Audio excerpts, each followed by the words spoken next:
ভাতের টেবিলে ছবি তোলার মশকারা বন্ধ করুন, নির্দেশ হাইকোর্ট।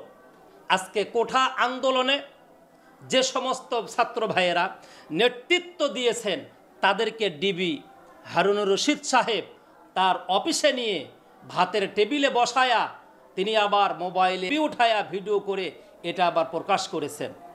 সম্মানিত হাজিরিন ইকরাম, প্রিয় উপস্থিতি, আজকে ছাত্র তাদের সহপাঠীদেরকে হারিয়েছে, মা তার সন্তানকে হারিয়েছে, বাবা তার সন্তানকে হারিয়েছে, শিক্ষক তার ছাত্র হারিয়েছে।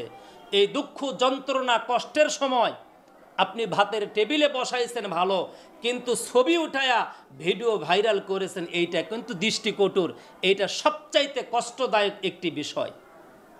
প্রিয় হাজিরিন ইকরাম, আজকে আমরা নতুন দেখতেছি না, ডিবি প্রধান হারুনুর রশিদ সাহেব তিনি কখনো নায়িকা, কখনো গায়িকা, কখনো রাজনীতিবিদ, কখনো ছাত্রদেরকে তিনি ডেকে ডেকে ডিবি অফিসে আপ্যায়ন করাইছেন। এটা আমরা দেখেছি, এটা অনেক ভালো কাজ, শুধু কাজ বলা যাবে না, এটা আমার রসুল করিম সাল্লাল্লাহু আলাইহি ওয়াসাল্লামের একটি সুন্নাহ।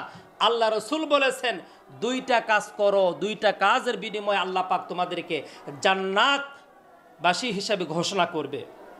সম্মানিত ভাইরা আমার, আল্লাহ রসুল বলেছেন, আফশুস সালাম ওয়া আতঈমুত তুআম, তোমরা মানুষকে সালাম দাও। আর এই সালামটা আল্লাহর কাছে এত পছন্দনীয়, এই সালামের বিনিময়ে আল্লাহ পাক 90টা নেকি দিবেন, আর এই নেকি পাওয়ার পরে তোমাকে আল্লাহ পাক ক্ষমা করে জান্নাত দেবে। ওয়া আতঈমুত তুআম, মানুষকে খাওয়াও, মানুষকে খাওয়ানো সুন্নাহ।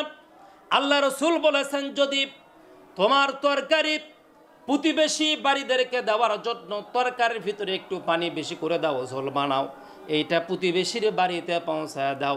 তিনি ডিবির কার্যালয়ে প্রধান অফিসে তিনি বসে বসে কখন নায়িকা, কখনো গায়িকা, কখনো আবার আন্দোলনকারী রাজনীতিবিদ, কখনো আবার কোঠা আন্দোলনকারীর সমন্বয় 5 থেকে 7 জন যারা নেতৃত্ব দিচ্ছে, এই সমস্ত মাজলুম ভাইদেরকে তিনি যে খানাপিনা করাইছেন, ভালো কাজ। কিন্তু খানাপিনা করানোর পাশাপাশি এই ছবিটা তিনি ভাইরাল না করে তাদের যে দাবি, তাদের যে আশা, এইটা মেনে নেওয়ার জন্য প্রধানমন্ত্রীর সাথে, মন্ত্রীদের সাথে বসে বসে তাদেরকে যদি সমাধানের একটা ব্যবস্থা করে দিতেন, আমার ভাইয়েরা খাওয়া দাওয়া করাইলে তাদের মনের দুঃখ কষ্ট যন্ত্রণা কখনো মিটবে না।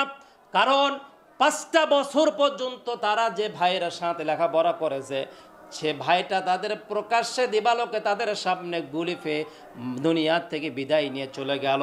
এমনকি 10 বছর পর্যন্ত একই সাথে লেখাপড়া করার পরে যে ভাইটা তাদের সামনে গুলি খেয়ে মারা গেল, আবার কিছু সহপাঠী ইউনিভার্সিটির যারা ছিল তাদেরকে তাদের সামনে থেকে প্রকাশ্যে দিবালোকে রাতের আধারে তাদেরকে গোপনভাবে তাদেরকে অ্যারেস্ট করে নিয়ে যাওয়া হচ্ছে। এমনকি 2, 4, 5 দিন 7 দিন পর্যন্ত থানা, ডিবি অফিস সহ বিভিন্ন জায়গায় ঘোরাফেরা করে করে ওই সমস্ত মা বাবা, বন্ধু বান্ধব হয়রান হয়ে গিয়েছে, খুঁজে পাওয়া যাচ্ছে না। ডিবি হারুন সাহেব, যদি আপনি অ্যারেস্ট করার পরে আপনি তাদেরকে আপনার থানা, আপনার প্রশাসন উঠিয়ে নেওয়ার পরে তৎক্ষণাৎ বাবা মাদেরকে যদি বলতেন আমরা উঠিয়ে নিয়েছে, চিন্তা করবেন না, দুশ্চিন্তাগ্রস্ত হবেন না, কখনো ভীত হবেন না, এইটার একটা সমাধান আমরা নিয়ে আসব, তাহলে আমার মনে হয় এই কোঠা আন্দোলনকারীরা যেমন তৃপ্ত হতো, এরা যেমন শান্ত হতো, এদের পাশাপাশি এদের মা বাবা শান্ত হতো, এদের মা বাবার পাশাপাশি সারা বাংলাদেশ সহ সারা বিশ্বের সকল মুসলিম উম্মাহ যারা দেশকে ভালোবাসে, দেশের তরে যারা জীবন বাজি রাখে, এরাও কি করতো? আপনারা প্রতি আস্থা রাখতো এবং আপনার প্রশাসনের প্রতি আস্থা রাখতো। আজকে আপনি ডিবি অফিসে উঠায় নিয়ে গিয়ে ভাতের টেবিলে বসায়া ছবি উঠায়া যে ভাইরাল করলেন, এইটা আবার হাইকোর্ট, মহামান্য হাইকোর্ট আপনাকে বলতেছে এই মস্কারা বন্ধ করেন, মস্কারা করার সময় এখন নাই।